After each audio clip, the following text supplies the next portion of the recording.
I've been intrigued by this question of whether we could evolve or develop a sixth sense, a sense that would give us seamless access and easy access to meta-information or information that may exist somewhere that may be relevant to help us make the right decision about whatever it is that we're coming across.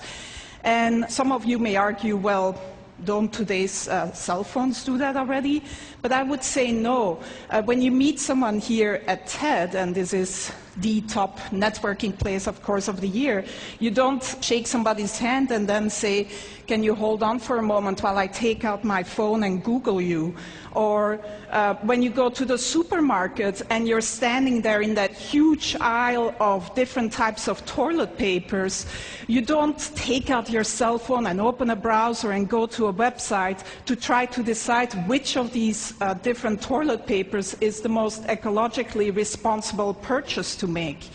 So we don't really have easy access to all this relevant information that can just help us make optimal decisions about what to do next and what actions to take. And so my research group at the Media Lab has been developing a series of inventions to give us access to this information in a sort of easy way without requiring that the user changes any of their behavior. And I'm here to unveil our latest effort and most successful effort so far, which is still very much a work in process. I'm actually wearing the device right now, and we've sort of cobbled it together with components that are off the shelf, and that, by the way, only cost $350 at this point in time. I'm wearing a camera, just a simple webcam, a portable battery-powered projection system with a little mirror. These components communicate to my cell phone in my pocket, which acts as the communication and computation device. And in the video here, we see my student Pranav Mistry, who's really the genius who's been implementing and designing this whole system. And we see how this system lets him walk up to any surface and start using his hands to interact with the information that is projected in front of him. The system tracks the 4 significant fingers. In this case, he's wearing simple marker caps that you may recognize. But if you want a more stylish version, you could also paint your nails in different colors. And the camera basically tracks these 4 fingers and recognizes any gestures that he's making, so he can just go to, for example, a map of Long Beach, zoom in and out, etc. The system also recognizes iconic gestures, such as the take a picture gesture, and then takes a picture of whatever is in front of you.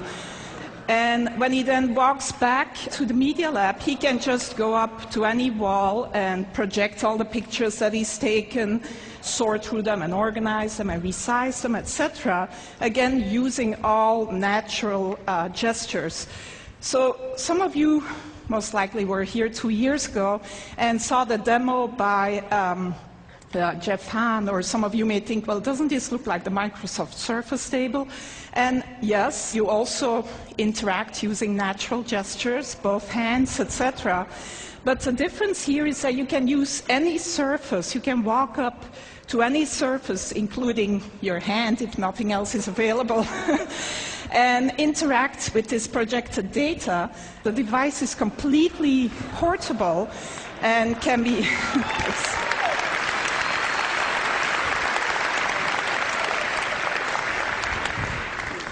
So one important difference is that it's totally mobile. Another even more important difference is that in mass production, this would not cost more tomorrow than today's cell phones, and would actually not sort of be a bigger package and could look a lot more stylish than this version that I'm wearing around my neck.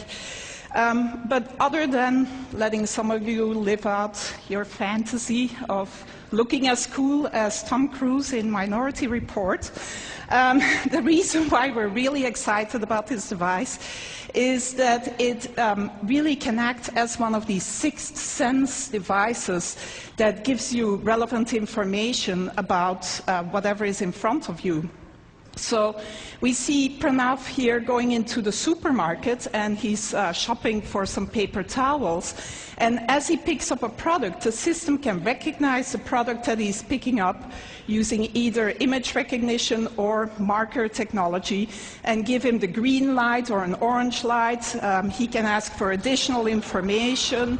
So this particular choice here is a particularly good choice given his personal criteria. Some of you may want the toilet paper with the most bleach in it rather than the most ecologically responsible choice.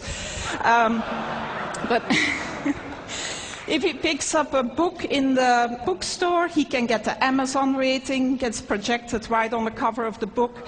This is Juan's book, our previous speaker, which gets a great rating, by the way, at Amazon.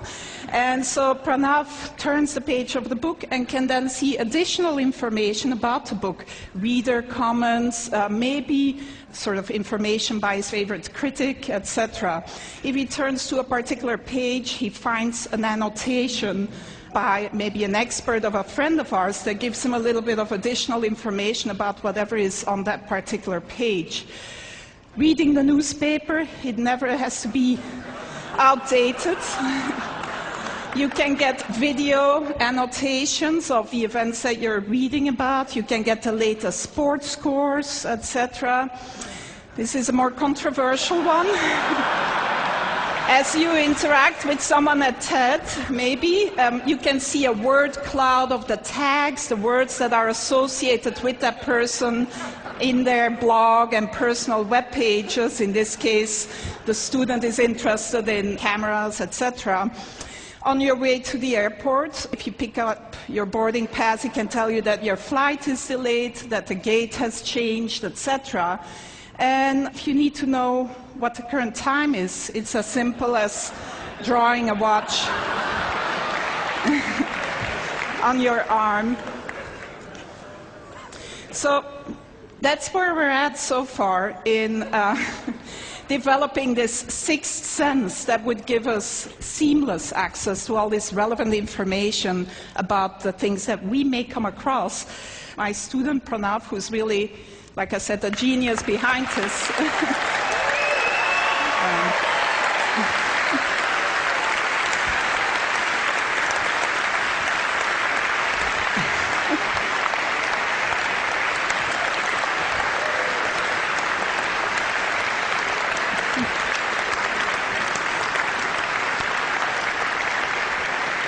He does deserve a lot of applause because I don't think he's slept much in the last 3 months, actually, and his girlfriend is probably not very happy about him either.